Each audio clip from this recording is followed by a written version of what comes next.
গর্ভাবস্থায় কি শিং মাছ পাওয়া যাবে? গর্ভাবস্থায় শিং মাছ বা ক্যাটফিশ খাওয়া সাধারণত নিরাপদ বলে বিবেচিত হয়, কারণ এটিতে পারদের পরিমাণ কম থাকে।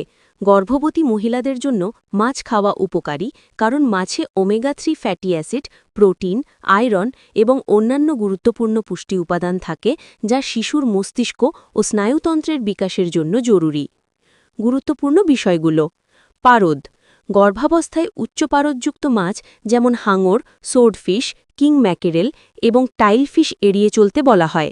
শিং মাছ বা ক্যাটফিশকে সাধারণত কম পারদযুক্ত মাছের তালিকায় রাখা হয়।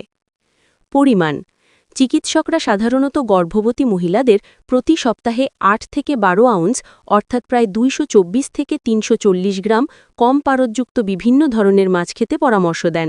রান্না: কাঁচা বা আধা সেদ্ধ মাছ খাওয়া একেবারেই উচিত নয়। শিং মাছকে ভালোভাবে রান্না করে খেতে হবে, যাতে কোনো ক্ষতিকারক ব্যাকটেরিয়া বা পরজীবী না থাকে। অ্যালার্জি: যদি আপনার মাছ বা শিং মাছে কোনো অ্যালার্জি থাকে, তবে অবশ্যই তা এড়িয়ে চলতে হবে।